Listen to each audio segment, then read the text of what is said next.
Amen, amen. Que mon Dieu vous bénisse. Bien-aimés dans le Seigneur, nous voulons partager un court moment de connaissance où nous voulons prendre la connaissance dans la parole de Dieu. Dans l'enseignement que nous avons commencé avec vous, il y a de cela, aujourd'hui, c'est la 7e partie de notre enseignement ou 7e semaine. Nous sommes en train de finir aujourd'hui. Amen, amen. Nous avons commencé une série d'enseignements que nous cesserons de répéter qui portent sur les thèmes qui nous attirent ces malheurs. Et la fois passée, nous avons parlé de la rébellion. Amen, amen. Et ce matin, nous voulons continuer parce que ce que le Seigneur a parlé, j'espère que chacun est en train de prendre note et il est en train de situer d'où et comment, d'où et par son malheur. Nous voulons, au travers de ces enseignements, enfin que nous prenions conscience de la situation que nous sommes en train de traverser. Parce que beaucoup de gens, il arrive que beaucoup de gens puissent voir le mal que de l'extérieur, alors que très souvent, le mal peut provenir de l'intérieur aussi, c'est-à-dire de nos habitudes, de nos attitudes, de nos paroles, de nos comportements et de ce que nous prenons comme acte ou que nous faisons comme acte. Alléluia. Alors c'est comme ça que nous avons pris le modèle de cet homme qu'on appelle Jonas et nous sommes en train de l'étudier en comparant avec certains éléments. La fois passée, nous avons parlé de la rébellion et aujourd'hui, nous voulons continuer. Et parce que nous voulons continuer, nous ne voulons pas continuer avec nos paroles, mais nous voulons continuer avec la parole de Yahweh. Et cette parole qui est la référence de tout ce que nous sommes en train de faire. Alors, pour ce faire, nous allons lire quelques passages. Et nous avons pour aujourd'hui, nous avons trois passages que nous allons lire rapidement dans la version Louis II, 1910, au nom de Jésus-Christ. Notre premier passage est tiré du livre de Jean, chapitre 14, le verset 5 jusqu'au verset 6e. Alléluia. Jean, chapitre 14, le verset 5 au verset 6. Voici ce que la parole de l'Éternel me dit. Thomas lui dit, « Seigneur, nous ne savons où tu vas. Comment pouvons-nous en savoir les chemins ?» Jésus lui dit, « Je suis le chemin, la vérité et la vie. Nul ne vient au Père que par moi. » Amen. Nous lisons encore Hébreux chapitre 10, le verset 19 jusqu'au verset 24e. Amen, amen. Hébreux chapitre 10, le verset 19e jusqu'au verset 24e. La parole de l'Éternel me dit ceci au nom de Jésus. Il pensait que Dieu était puissant même pour ressusciter les morts. Aussi, et non, pardon, ça c'est 11e, pardonnez-moi. Verset 10e chapitre, verset 19, la parole de l'Éternel me dit ceci. Ainsi donc, frères, puisque nous avons au moyen du sang de Jésus une libre entrée dans le sanctuaire par la route nouvelle, vivante qu'il a inaugurée pour nous au travers du voile, c'est-à-dire de sa chair, et puisque nous avons un souverain sacrificateur établi sur la maison de Dieu, approchons-nous avec un cœur sincère dans la plénitude de la foi, les cœurs purifiés d'une mauvaise conscience et le corps lavé d'une eau pure. Retenons fermement la profession de notre espérance, car celui qui a fait la promesse est fidèle. Veillons les uns sur les autres pour nous exciter à la charité et aux bonnes œuvres. N'abandonnons pas notre assemblée, comme c'est la coutume de quelques-uns, mais exhortons-nous réciproquement, et c'est là autant que vous voyez s'approcher le jour. Alléluia. Alors, pour parachever, nous allons lire notre texte de base. Nous sommes dans Jonas chapitre 1er, le verset 1 à 3. Jonas chapitre 1er, le verset 1 à 3. Voici ce que la parole de l'Éternel me dit. Pardonnez-moi. Jonas chapitre 1er, le verset 1 à 3. Pardonnez-moi. Verset 1 à 3. La parole de l'Éternel me dit ceci. La parole de l'Éternel me dit ceci. L'Éternel lui fit adresser la parole de l'Éternel fit adresser à Jonas, fils d'Amittai, en ces mots. Lève-toi, va à Ninive, la grande ville, écris contre elle, crie contre elle, car sa méchanceté est montée jusqu'à moi. Jonas se leva pour s'enfuir à Tarsis, loin de la face de l'Éternel. Il descendit à Jaffo, et il trouva un navire qui allait à Tarsis. Il paya les prix. Du transport et s'embarqua pour aller avec le passager à Tarsis, loin de la face de l'Éternel. Amen, amen. Que mon Dieu vous bénisse. Amen. Alors, ce matin, nous voulons parler de notre sous-thème est tiré de ce livre de Jean, comme nous venons de le lire. Jean chapitre 14e, le verset 5 jusqu'au verset 6e. Il s'agit des paroles de Christ lui-même. Ces paroles sont c'est une réponse à une question qui lui a été adressée. Et lorsqu'il répond, il répond à l'inquiétude d'un homme qui s'appelait Thomas. Thomas commence son discours en disant « Seigneur, nous ne savons pas où tu vas. » Vous comprenez? Il lui dit encore « Comment serons-nous les chemins ?» Parce qu'il sentait que le moment de la fin était en train de s'approcher. Voici la réponse de Jésus. Jésus lui dit « Je suis le chemin, la vérité et la vie. » Alléluia. Il complète, il dit « Nul ne vient au Père que par moi. » Il se définissait ce jour-là avec 3 petits concepts qui sont des noms propres. Alléluia. Il désignait donc ce chemin-là que Thomas était en train de chercher à comprendre comme étant lui-même. Or, Jésus, c'est qui? Jésus, c'est l'incarnation de la parole qui s'était fait chair. Alléluia. C'est-à-dire, en d'autres termes, cette parole-là que toi, tu es en train de chercher. Cette parole qui est en toi là, c'est l'incarnation d'une parole que l'Éternel t'a envoyée, qui constitue le chemin, qui est donc un chemin pour le développement ou le bien-être que le Seigneur, pour lequel le Seigneur t'a placé sur cette terre. Malheureusement, beaucoup de gens ne voient pas des choses dans cet angle que nous voulons définir avec vous. Lorsque la parole incarnée est venue se révéler à cet homme qui s'appelait Jonas, cette parole incarnée a commencé par dire à Jonas ceci: lève-toi, va, et crie à Ninive ceci. Il devait aller donc à Ninive pour crier l'ensemble des malheurs, des problèmes que le Seigneur était en train de relever contre cette nation là-bas, contre ce peuple là-bas, qui était en train de se pervertir pendant ce temps là-bas. Malheureusement, Jonas avait choisi d'autres voies pour chercher à s'extirper de la volonté de Dieu.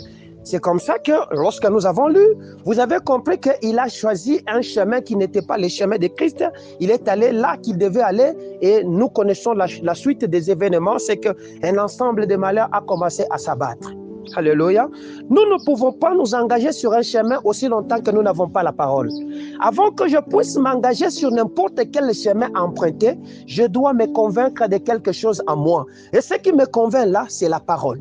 Alors, c'est pour dire que l'homme est gouverné par un ensemble de paroles. Soit est gouverné par un ensemble de paroles. Soit cet ensemble de paroles qui est tiré de la nature ou de la parole de Dieu, ou ce sont des paroles motivées par la chair qui est de la nature purement humaine ou de la nature diabolique. Alléluia. C'est-à-dire que lorsque je me lève le matin et que je me dis aujourd'hui je vais aller à tel endroit, c'est une conviction qui est montée de ma chair, de mon esprit. Et cette conviction me pousse à prendre une décision qui va me permettre de me lever de l'endroit où je suis, afin de m'engager sur un chemin que je vais emprunter, afin d'atteindre cet objectif pour lequel je me suis assigné de me mettre debout. Je ne sais pas. C'est que toi, tu t'es assigné comme objectif au courant de l'année que nous sommes en train de vouloir terminer aujourd'hui. Je ne sais pas là que toi tu es et comment tu es en train de chercher à marcher ou à accomplir cette volonté que toi tu t'es engagé toi-même. Mon problème, c'est que c'est le chemin. Vous comprenez? Nous voulons comprendre pourquoi le Seigneur, pourquoi à des moments le chemin que nous choisissons peut devenir dangereux ou peut devenir un chemin de bonheur.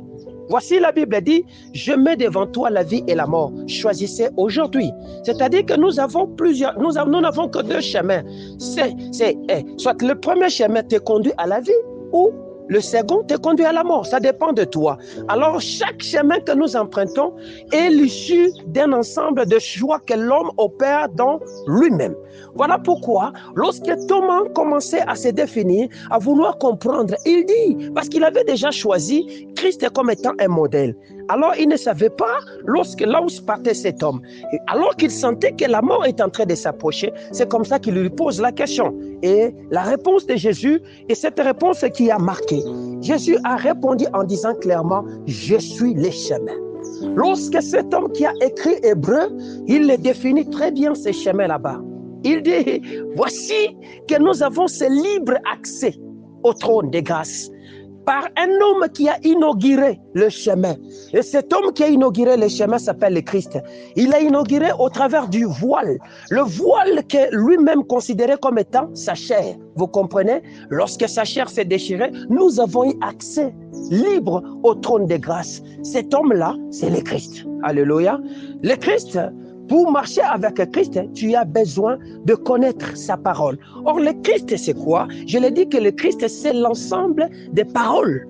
Vous voyez? L'ensemble des paroles incarnées qui sont gravées, non pas sur des tables de pierre, mais en toi, parce que tu as déjà appris à le connaître et tu l'as choisi comme étant le Seigneur de ta vie. Alléluia. Le Seigneur de ta vie. Alors, je me suis posé la question, mais c'est quoi le chemin? Parce que nous sommes en train de parler du chemin. C'est quoi le chemin? Le chemin, c'est un issue tracé, plus ou moins de manière rectiligne. Alléluia. C'est un issue tracé, plus ou moins de manière rectiligne, permettant à l'homme de le suivre ou de le traverser. C'est ce qu'on appelle chemin. Alléluia. C'est-à-dire, c'est cet issue qu'on avait déjà tracé. Pour notre bonheur, le Seigneur avait tracé un issue favorable qui s'appelle le Christ. Vous comprenez? Or, le Christ, c'est la parole. Donc, il y a une parole que je dois détecter. Il y a une parole que je dois trouver qui me mettra sur le chemin du bonheur. Vous comprenez? Or, lorsque j'ai détecté cette parole, je ne peux pas seulement me borner à le détecter, mais à le prendre et faire de cette parole une vie. Obéir à cette parole et le suivre. C'est alors que j'atteindrai la destination que cette parole est en train de me tracer. Car la parole est une personne incarnée en moi. Alléluia, qui s'appelle le Christ. Je ne sais pas si je me fais comprendre, mais je crois que je ferai un effort afin que nous puissions comprendre la chose. L'événement que je suis en train de parler aujourd'hui se passe dans une chambre qui s'appelle la chambre haute. Au moment précis de la vie de Christ, c'était au temps que le Seigneur était en train de vouloir célébrer le dernier repas. Il était là réuni avec les apôtres. Vous voyez, le temps de l'arrestation de Jésus s'approchait, le temps de l'accomplissement de sa mission s'approchait. Je ne sais pas qu'est-ce qui s'était passé dans la tête de Thomas pour que Thomas se réveille précisément à ce moment afin d'interroger son maître sur l'issue de ce qu'il était en train de suivre. Bien-aimé dans le Seigneur, dans la vie, il y a des moments où tu dois t'interroger dans ta vie pour savoir où est-ce que tu es en train de partir et le chemin que tu as choisi te mène où. Alléluia. Parce que si tu ne t'interroges pas, il y a des chemins qui t'amèneront à la mort, il y a des chemins qui t'amèneront à la vie. C'est comme ça que des gens qui ne s'interrogent pas, ce sont des gens qui arrivent très souvent à la fin de la destination qu'ils étaient en train de suivre sur ce chemin, à regretter parce qu'au commencement du premier pas sur ce chemin là-bas, ils n'ont pas interrogé le ciel pour savoir si c'était le chemin que Christ a tracé ou c'est un chemin corporel ou c'est un chemin satanique qu'il est en train de suivre. Alléluia. Il y a des hommes chemins. Il y a des hommes chemins. Christ était un homme chemin et il continue à être l'homme chemin qui mène vers le bonheur parfait. Il y a aussi des hommes que le Seigneur Jésus a établis qui peuvent constituer des canons de bonheur pour toi. Alléluia. Des chemins que tu peux emprunter, que le Seigneur peut mettre pour te permettre d'atteindre les objectifs pour lesquels le Seigneur t'avait envoyé en cet endroit précis. Je vais parachever par donner un exemple. Voici qu'il y avait un homme qu'on appelait Joseph, l'homme qui a su dévouer sa vie au service des autres. Lorsqu'il était dans la prison, il était au service des autres. Il interprétait les songes. Il aidait les autres même à connaître ce qu'ils devaient faire de leur vie. Lorsqu'il a aidé cet homme à interpréter son songe et que le temps étant venu, le monsieur libéré, le monsieur sorti, le monsieur qui était le chemin pour lui est allé servir dans la cour du roi. Lorsque le temps favorable était arrivé, Alléluia.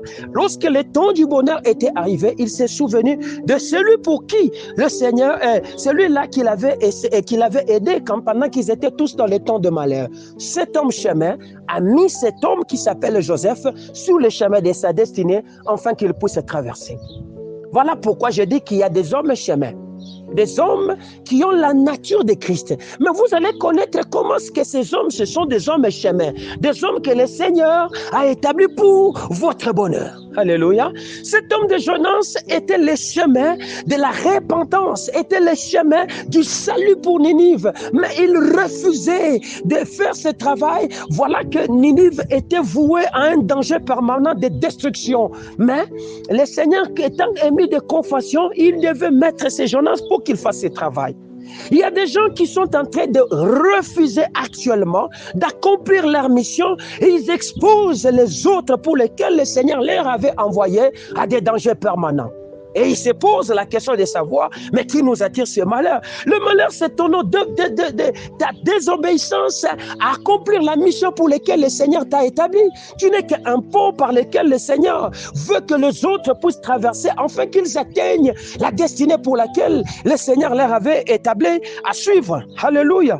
C'est comme ça que lorsque cet homme a écrit, cet homme qui a écrit Hébreu a commencé à définir le modèle des hommes chemins. Il commence à les caractériser. Alléluia. Il a donné au moins 6 choses que j'ai essayé d'écrire rapidement, que nous allons examiner avec vous. La première des choses que vous allez reconnaître que cet homme est un chemin.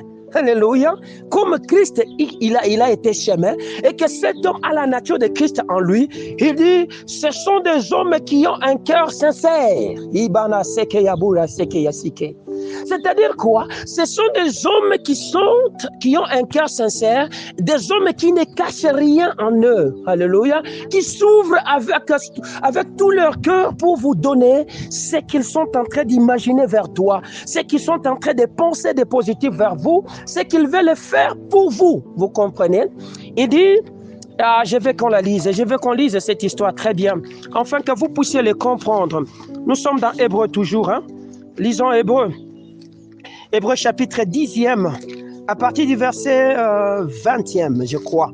Vous allez comprendre comment il est en train de dire. Il est en train de donner le modèle de ces hommes chemins. De ces hommes chemins.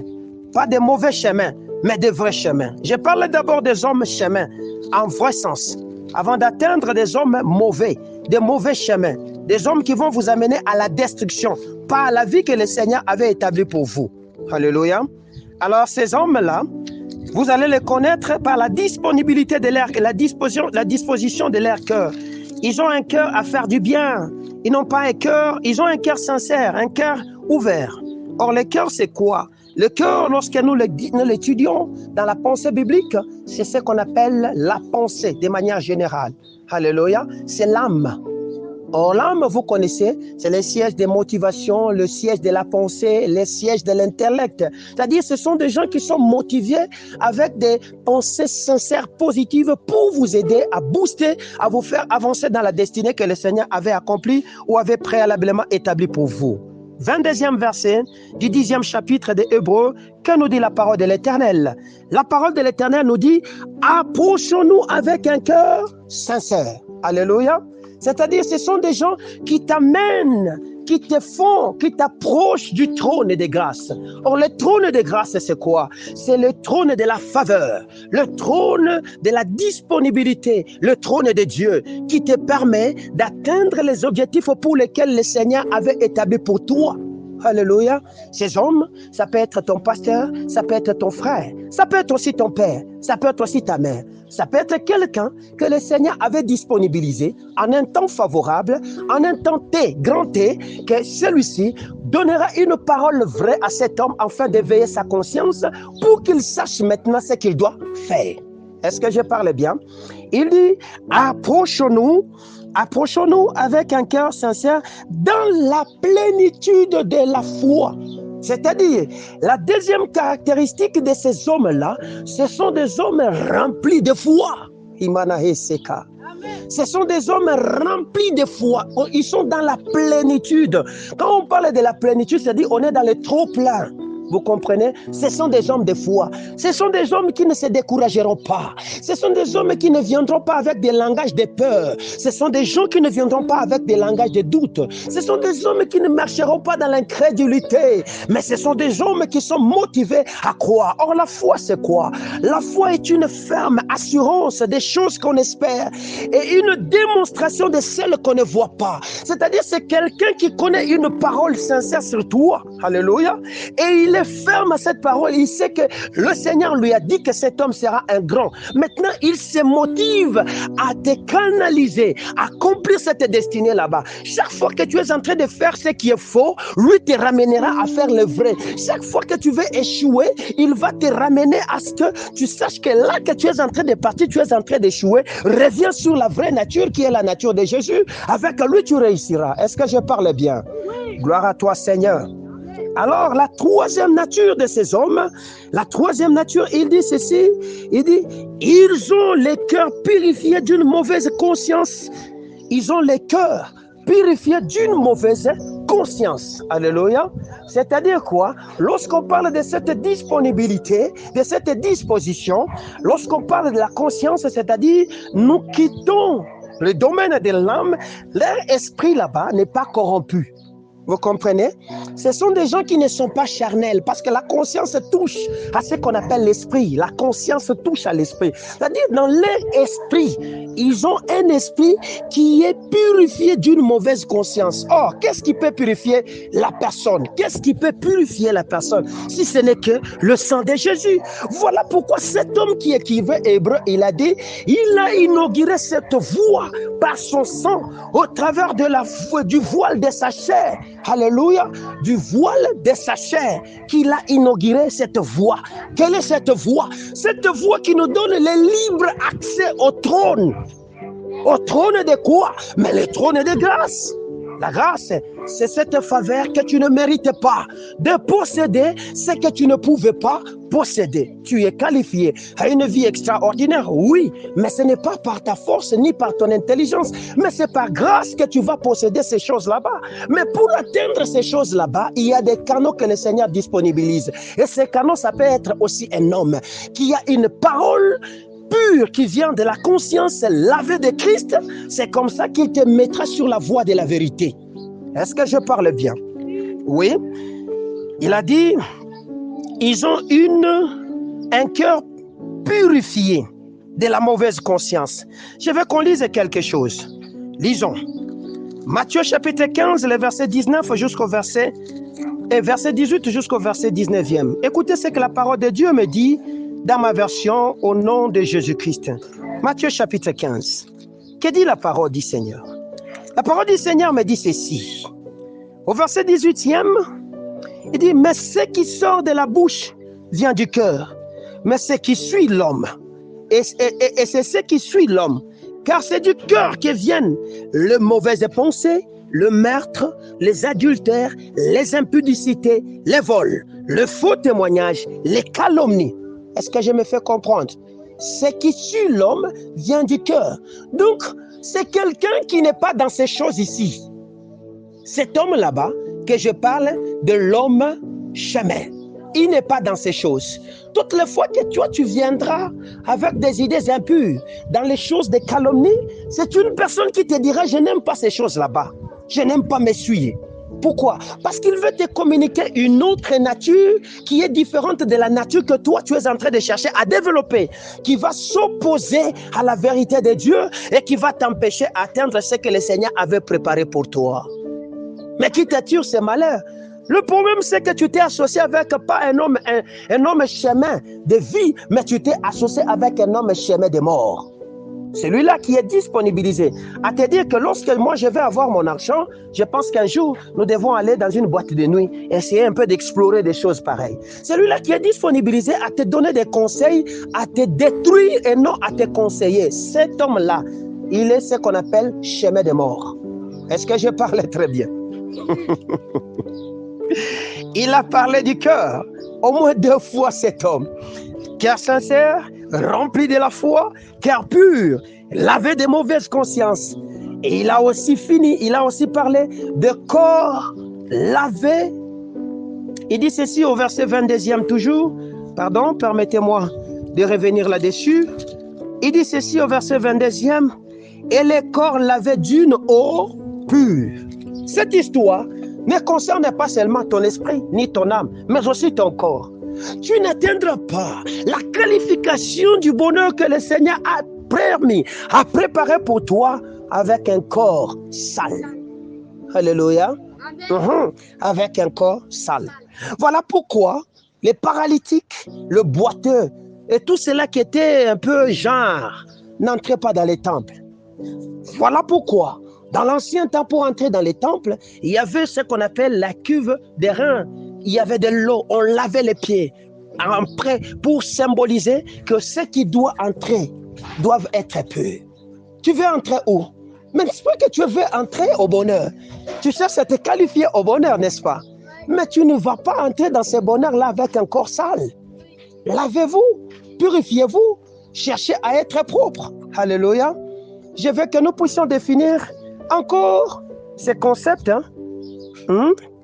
Avant de continuer sur la nature des hommes chemins, je veux que nous puissions lire quelque chose que l'Esprit est en train de me faire monter. Nous sommes dans Ésaïe chapitre 35, le verset 8e. Ésaïe chapitre 35. Voici ce que Ésaïe est en train de définir par rapport à ce qui est du chemin. Ésaïe est en train de dire ceci. Or, nous savons tous ce chemin, fixer chemin comme étant Jésus. Alléluia. Et Jésus a créé des petits Christ sur la terre. Alléluia. Voilà pourquoi on nous appelle des chrétiens. Nous sommes des petits Christ. Alors, qu'est-ce qu'il y a? Cet homme est en train de dire, c'est un message qui parle du temps messianique, de ce temps de Jésus-là. Il dit, il y aura là un chemin frayé. Il y aura là un chemin comment? Frayé. Une route qu'on appellera la voie sainte. Cette route-là s'appelle la voie sainte. Nul impur n'y passera. Elle sera pour eux seuls. Ceux qui la suivront, même les insensés, ne s'égareront pas, ne pourront pas s'égarer. Alléluia. Il y aura là un chemin, une route pure. Ceux qui la suivront, donc, c'est un chemin, un issue qui a été tracé et qui est appelé à se faire suivre. Même si tu es déclaré insensé, mais dès l'instant que tu as retrouvé ce chemin là-bas, tu ne peux pas t'égarer. T'égarer à retrouver ce que toi, ton cœur est en train de poursuivre. Est-ce que je me fais comprendre? Alors que Jonas était en train de s'égarer de la vérité, avec des dispositions qui étaient antichrist. Vous comprenez? Des dispositions de désobéissance, de rébellion, des dispositions qui n'étaient pas des dispositions les qualifiant à la vie que le Seigneur avait préalablement établie pour lui. Voilà pourquoi il s'était presque égaré lorsque les tempêtes ont commencé à se faire quoi? À se lever. Un tas de malheurs a commencé à se battre sur l'embarcation qu'ils étaient en train de prendre. C'est-à-dire que cet homme chemin est un homme qui a déjà lavé de son esprit, lavé de son corps. La cinquième des choses, il dit, veillez les uns des autres. Je ne peux pas veiller sur toi si je n'ai pas ce qu'on appelle la charité ou l'amour. Vous comprenez?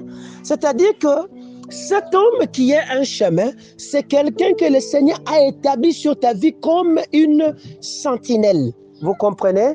La sentinelle de ta destinée. C'est cet homme qui te dira j'ai vu. C'est cet homme qui dira j'ai entendu. C'est cet homme qui te dira je sens. C'est cet homme qui te dira non, n'avance pas. Mon cœur ne me dit pas que tu dois aller là-bas. Mon cœur me dit fais ceci parce qu'il veille sur toi. Alléluia. C'est quelqu'un qui est en train de veiller sur toi avec un amour sincère, un amour tiré du Seigneur parce qu'il ne veut pas que tu te détruises, mais il veut que tu puisses te qualifier. Or, sur la terre, nous avons des hommes chemins de la mort, des corbillards ambulants qui t'amènent tout droit à l'hécatombe. Ces gens-là ne veillent pas sur toi. Ces gens-là te poussent à dilapider le bonheur que Dieu a placé sur toi. Ces gens-là te poussent à gaspiller l'énergie que le Seigneur t'a donnée. Ces gens-là te font font perdre le temps, ils te font tourner en rond et tu es en train de marcher à la destruction potentielle de ce que le Seigneur avait établi sur toi. Voilà pourquoi il nous est dit, fouillez la mauvaise compagnie. Est-ce que je me fais comprendre? Parce qu'ils sont qualifiés de la mauvaise compagnie. Des hommes chemins, ce sont des hommes sages, selon qu'il est écrit dans Ecclésiaste chapitre 10, le verset 10e, ceci. Est-ce qu'on peut le lire? Ecclésiaste chapitre 10, le verset 10e. Voici ce que la parole de l'Éternel me dit dans ma version, Louis II 1910. La Bible me dit ceci. S'il a émoussé les fers, Ecclésiaste 10, 10, s'il a émoussé les fers, s'il n'en a pas aiguisé les tranchants, il devra redoubler de force, mais la sagesse a l'avantage du succès. Alléluia. En d'autres termes, la sagesse nous ouvre la porte du succès. La sagesse. Or, la sagesse, c'est quoi? Ou qui est sage? Celui qui est sage. La Bible qualifie la sagesse comme étant la capacité qu'a un homme d'obéir à la parole de Dieu et de les mettre en pratique. C'est cet homme-là qui est sage. Vous comprenez?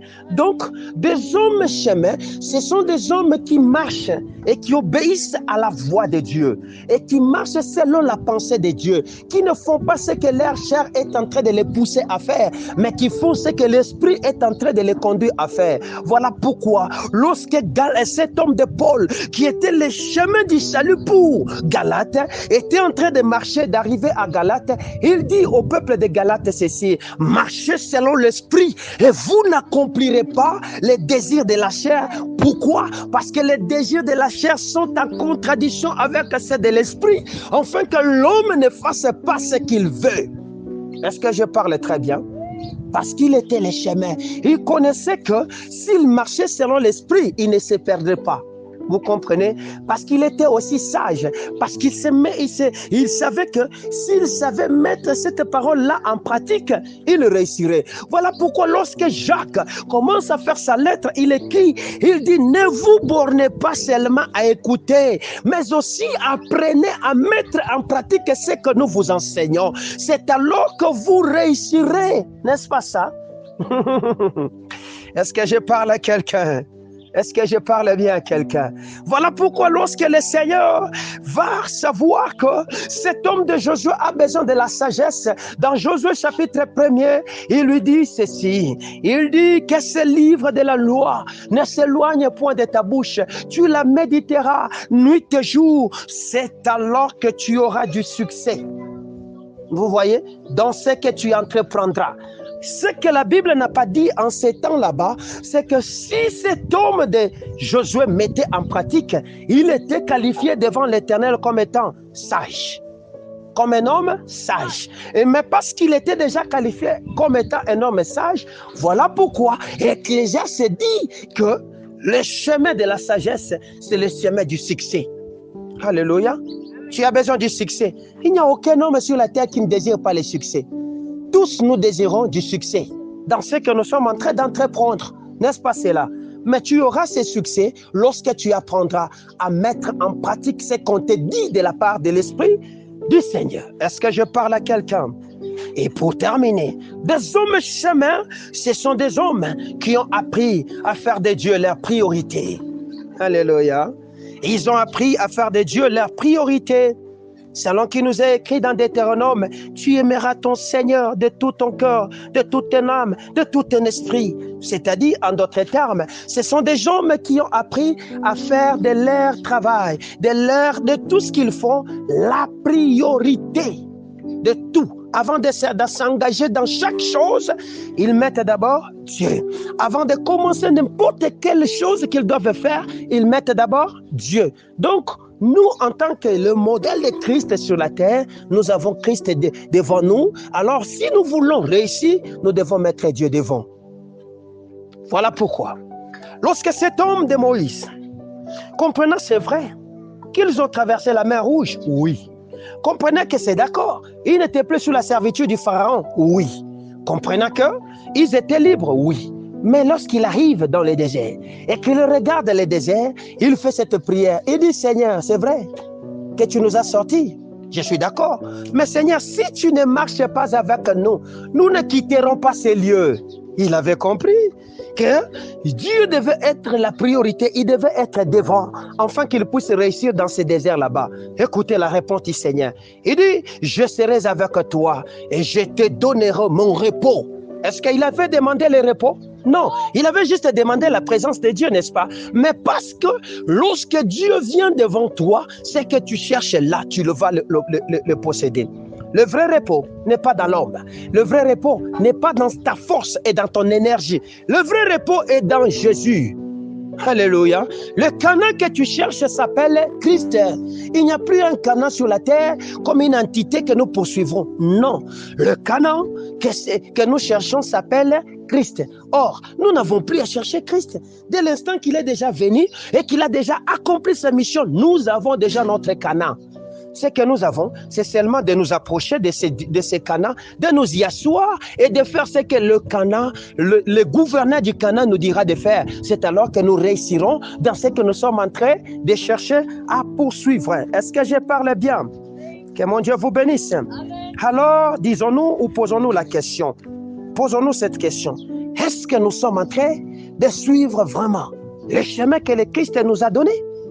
Parce que si un homme de Dieu, prophète de sa nature, pouvait aussi abandonner les chemins. Donc, nous sommes tous aux aguets et au danger un jour de pouvoir abandonner les chemins qui nous a été tracés. N'est-ce pas cela? C'est comme ça qu'il dit à la fin, n'abandonnez pas vos communautés ou vos assemblées. Cet homme qui a écrit Hébreu, n'est-ce pas cela? Parce que c'est aussi un des chemins qui va te mettre en contact avec le trône de grâce. Ça fait combien de temps que tu ne viens plus dans l'église? Ça fait combien de temps que tu ne pries plus? Ça fait combien de temps que tu ne jeûnes plus? Ça fait combien de temps que tu as médité la parole de Dieu? Ça fait combien de temps que tu as été voir ton encadreur spirituel que Dieu avait disponibilisé pour toi? Même Josué, pour être fort sur le champ de bataille, il avait un encadreur qui s'appelait Moïse. Et Moïse avait des gens qui pouvaient le seconder qui s'appelaient Aaron et Our et qui étaient là en train de les faire avancer. Tu ne réussiras pas seul sur cette terre. Tu as besoin de mentors, tu as besoin de coachs, tu as besoin de gens qui vont te faire avancer. Et même si tu dis oui, je peux réussir seul, mais tu as aussi besoin de la parole. La parole incarnée qui s'appelle Christ, seul peut t'aider. Avec lui, vous ferez deux. Deux valent mieux que un. Alléluia. Deux valent mieux que un. C'est alors que tu peux avancer. Et dans ce que tu es en train de chercher, tu pourras arriver à les convertir favorablement. Si jusqu'ici, nous allons terminer bientôt le mois de novembre, tu n'as pas réussi, c'est parce que sur le chemin que tu t'es engagé, tu as été un homme qui n'a pas su suivre les recommandations du Seigneur. Tu as été, au lieu de te débarrasser de l'orgueil, mais tu t'es enveloppé de l'orgueil. Au lieu de t'envelopper de l'humilité, tu t'es enveloppé de l'orgueil. Et puisque l'orgueil marche en contradiction avec l'élévation, tu te retrouves au bas au lieu de te retrouver en haut. Là que le Seigneur avait dit que tu seras en haut, mais toi tu es en bas. Voilà pourquoi novembre est en train de prendre sa fin et tu es en train de te demander, n'est-ce pas qu'on a dit, n'est-ce pas qu'on a prophétisé, mais comment ces choses n'arrivent pas? Mais regarde les chemins sur lesquels tu es en train de marcher. Est-ce que tu es encore sur le chemin de la vérité? Parce que ces chemins, lorsqu'il commence à les définir, il dit, je suis le chemin, la vérité et la vie. Ces chemins s'appellent aussi la vérité. Ces chemins s'appellent aussi la vie. Ces chemins-là qui s'appellent Christ, il n'est pas seulement chemin, mais ce chemin a des avenirs qui s'appellent la vérité. Ce chemin a des avenirs qui s'appellent la vie. Alléluia. Et que toute personne qui se mettra sur ces chemins là-bas ne peut pas se tromper. C'est comme ça que Ésaïe, voyant le temps messianique, je ne sais pas combien de siècles avant, il prophétise, il dit, ceux qui suivront ces chemins-là ne pourront jamais se perdre. Pourquoi? Parce que cette voie-là s'appelle la voie sainte. Est-ce que je parle à quelqu'un qui m'écoute? C'est la voie sainte. Ce n'est pas la voie du péché. Ce n'est pas la voie des corruptions. Ce n'est pas la voie de chercher à se cafouiller des choses pour les avoir de manière illicite. Mais c'est la voie qui te qualifie à l'excellence de Yahweh. Est-ce que je parle bien? Que mon Dieu vous bénisse. Le chemin Sur quel chemin nous sommes aujourd'hui? Est-ce que nous sommes encore sur le chemin ou nous avons choisi de nous mettre nous-mêmes sur nos propres chemins? Sur quel chemin nous sommes aujourd'hui? Est-ce que nous sommes sur le chemin de la mise en pratique de la parole de Dieu? Est-ce que nous sommes encore sur le chemin de la sagesse qui est l'instrument du succès? Est-ce que nous sommes encore sur le chemin de l'humilité? Est-ce que nous sommes encore sur le chemin de la pureté des cœurs, de la sincérité, des corps lavés? Est-ce que nous sommes encore sur le chemin de l'amour des uns des autres? Est-ce que nous veillons sur les autres? Est-ce que nous veillons encore sur nos communautés? Sur quel chemin nous sommes aujourd'hui? Et pourquoi tant de malheurs aujourd'hui? Pourquoi ce que le Seigneur est en train de dire n'arrive-t-il pas? Et nous sommes en train de dire qui nous attire ces malheurs? Le problème, c'est que le chemin sur lequel nous nous sommes engagés n'est pas le chemin de la vie, n'est pas le chemin de la sincérité, mais c'est le chemin de la mort. Aujourd'hui, l'appel t'est lancé pour te dire, sors. Alléluia. Nous voulons lire. Lisons pour savoir ce que le Seigneur était en train de dire. Le Seigneur, je l'ai béni aujourd'hui parce qu'il me rappelle beaucoup de choses. Lisons Deutéronome chapitre 30. Deutéronome chapitre 30. Alléluia. Vous allez comprendre ce que le Seigneur était en train de dire à Israël. Après qu'il lui ait dit beaucoup de choses au chapitre 29e. Vous comprenez? Mais je ne suis pas au 29e, je suis au 30e. Au 30e, il dit quoi? Lorsque toutes ces choses, les choses qu'il a dites au verset 29, et quoi? Au chapitre 30, qui était le renouvellement, qu'il est renouvelé dans l'alliance qu'il était en train d'établir. Il dit, lorsque toutes ces choses t'arriveront, la bénédiction et la malédiction que je mets devant toi, si tu le prends à cœur au milieu de toutes les nations chez lesquelles l'Éternel ton Dieu t'aura chassé, si tu reviens à l'Éternel ton Dieu, si tu obéis à la voix de tout ton cœur et de toute ton âme, toi et tes enfants, selon tout ce que je t'ai prescrit aujourd'hui, alors l'Éternel ton Dieu ramènera tes captifs, aura compassion de toi, il te rassemblera encore au milieu de tous les peuples chez lesquels l'Éternel ton Dieu t'aura dispersé. Voilà pourquoi le Seigneur avait ramené Jonas au lieu qu'il était en train de faire quoi? De s'éloigner. Pourquoi? Parce que lorsqu'il a compris Jonas, il s'est repenti, n'est-ce pas? Dans le ventre du tourment, dans l'abîme où il était, le Seigneur a dit, maintenant, vomis-les. Alléluia. On l'a vomi exactement à l'endroit et à la place que le Seigneur avait dit, c'est ici que tu vas débarquer. Et il a débarqué, il a compris la leçon. C'est comme ça qu'il a commencé à dire, repentez-vous, repentez-vous, repentez-vous. Il a compris. Ne sois pas comme Jonas. Pour que tu fasses la mission que le Seigneur t'a donnée, que tu sois en train de subir les fracas de la vie. Donc, que la souffrance pour t'enseigne. Non. Ne sois pas comme Jonas. Pour que tu puisses vivre le bonheur, il faudra d'abord que tu vives les malheurs. Non, non. Pourquoi? Parce que le Seigneur dit, je l'amènerai dans le désert, afin de connaître les dispositions de son cœur. Lorsque ton cœur commence à avoir des dispositions qui ne sont pas des dispositions de vie, qui sont des dispositions contraires à la vie de Dieu, le Seigneur va te ramener, non pas dans les palais royaux, mais dans les déserts. Mais dans les déserts, il y a quoi? Il y a des scorpions, il y a des vipères, il n'y a pas d'eau. C'est un lieu incertain, c'est un lieu qui n'a pas de vie, c'est un lieu dangereux, c'est un lieu que personne ne peut vivre. Aujourd'hui, regardez les déserts de Sahara ou les déserts de Kalahari qui nous menacent vers le sud de notre pays. Vous allez comprendre qu'il y a des endroits que personne ne vit. Alléluia. Pourquoi? Parce qu'il n'y a pas même d'eau. La chaleur, à l'heure que je parle ici, c'est une chaleur qui vacille autour de 50 degrés. Je connais Djouba, dans le Sud-Soudan, lorsque nous atteignons 12 heures, 11 heures, 13 heures, vous verrez sur les rues, il n'y a plus personne qui marche. Pourquoi? Parce qu'il fait tellement chaud. Tout le monde s'abrite. Alléluia.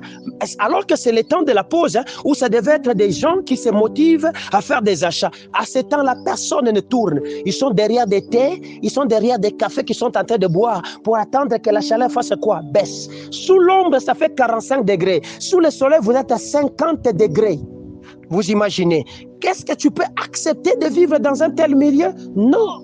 Mais aujourd'hui, parce que tu ne veux pas obéir, parce que tu as un cœur qui n'est pas sincère, un cœur qui est impur, un corps qui est sale, tu es dans des disponibilités qui ne sont pas des dispositions de Dieu, tu n'as plus l'amour des autres, tu es toujours moi. Le Seigneur n'est plus ta priorité, tu as laissé la sagesse, tu es en train de se marier à d'autres éléments de la terre. Le chemin que tu t'es choisi n'est plus le chemin de la vie, mais ça devient un chemin quasiment de l'orgueil, et tu es devenue une fille ou un fils rebelle. C'est comme ça que le Seigneur t'a amené dans le désert. Alléluia. Tes affaires sont dans le désert. Ta maison est dans le désert. Ton mariage est dans le désert. Ta destinée est dans le désert. Tout ce que tu es en train de vivre devient désert. Et rien n'évolue parce que c'est toi-même. Et tu te poses la question, c'est les esprits du côté de mon père, du côté de ma mère, les esprits territoriaux. Il n'y a plus de condamnation pour ceux qui sont à Jésus. Mais s'il y a une condamnation qui parle encore sur toi aujourd'hui, c'est toi-même qui en es l'auteur. Alléluia. C'est toi-même qui en es à la base aujourd'hui. Pourquoi? Parce que Christ a déjà effacé l'acte dont les ordonnances nous condamnaient. Il les a cloués publiquement à la croix. Il n'y a plus de condamnation pour ceux qui sont à Christ. Alléluia. Nous appartenons à Jésus. Même si on peut nous faire la guerre, ils ne nous vaincront pas parce que nous avons déjà remporté la victoire. Nous l'avons vaincu. Cet ennemi-là qui combattait nos pères, nous l'avons déjà vaincu. Cet ennemi-là qui disait non lorsque Yahweh était en train de dire oui, nous l'avons déjà vaincu. Cet ennemi-là qui amenait les ténèbres, qui enveloppait toute ta vie dans le noir, nous l'avons vaincu dès l'instant que le Seigneur nous a sortis dans les vallées et nous a placés dans la montagne comme une ville fortifiée dont on ne peut pas cacher. Et cette ville s'appelle Ville Lumière, n'est-ce pas cela? Il dit, vous êtes la lumière du monde. Nous sommes cette lumière. Tu dois apporter la lumière autour de toi,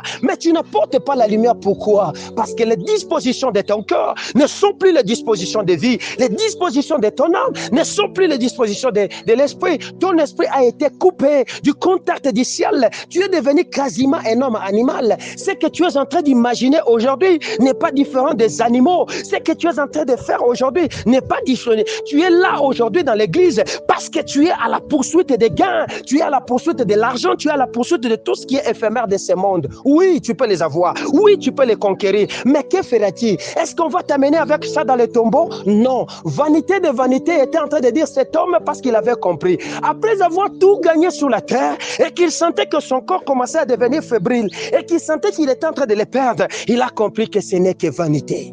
Alléluia. Et poursuite devant. Sur quel chemin tu es? Reviens maintenant parce que le Seigneur dit, je suis le chemin, la vérité et la vie. C'est vrai, le choix est à toi. Dieu n'impose pas. Voilà pourquoi il dit, je mets devant toi la vie et la mort. Choisissez la vie. Mais un homme s'est déjà dit, je suis la vie. Un homme a déjà dit, je suis la vie. Cet homme, c'est Christ. Alléluia. Il a inauguré la route. Et cette route-là, lorsque nous y marchons, nous marchons avec pleine assurance, en sachant que celui qui est avec nous s'appelle Yah. Alléluia. Celui qui est avec nous ne peut pas nous abandonner. Même si la crise peut aller faire les choses et devenir tellement compliquée, nous savons qu'il est le maître de la maison. Alléluia. Je ne m'inquiéterai de rien, car tout ce qu'il m'a promis, je vais les avoir. Est-ce que je parle bien? Est-ce que je parle bien? Alors, il est donc question de se rendre compte si je suis encore sur le chemin que Jésus-Christ m'a indiqué. Il est donc temps de faire quoi? De se rendre compte. Pourquoi? Parce que Jésus-Christ est le seul et le chemin. Sans lui, on ne passe pas. Alléluia. On est sur une route qui n'est pas la route de Christ. Voilà pourquoi il est la vérité. Alléluia. Voilà pourquoi il est la vie. Voilà pourquoi avec lui, nous pouvons aller de l'avant. Alors, pour terminer, je dis ceci. Si Jésus s'est défini chemin, alléluia, c'était pourquoi? C'était parce qu'il voulait souligner le fait que seul, avec le pouvoir de Christ, seul Jésus, le chemin de Jésus, peut te sauver, alléluia, du danger de dehors. Seul le chemin de Jésus peut te délivrer de toutes les situations désespérées que tu es en train de traverser aujourd'hui. Donc, il est donc temps de prendre conscience et de rentrer sur les chemins, comme cet enfant prodigue, alors qu'il était en train de voir que c'était catastrophique pour lui, il a dit, je retournerai dans la maison de mon père. Nous sommes à la fin de l'année. Retourne maintenant. Pour qu'on ne puisse pas dire, demain ou après-demain, que celui-là, il a entendu, mais il n'a pas voulu. Et ce qui lui arrive, c'est le fruit de ce qu'il avait pris comme décision. Est-ce que je parle à quelqu'un? Il est temps de rentrer aujourd'hui pour sauver ta maison. Peut-être que c'est toi qui es le danger permanent de ta propre maison. Si aujourd'hui dans ta maison, rien ne décolle, c'est à cause de toi. Alléluia. Un seul homme marchant sur la mauvaise voie peut devenir un danger pour la génération. N'est-ce pas cela? Il peut devenir un danger. Sortez de ces choses-là, de ce genre de chemins. Revenez sur le chemin de la vie et vous vivrez. Est-ce qu'on est ensemble? Que mon Dieu vous bénisse. Est-ce que tu sais très bien acclamer le roi des rois?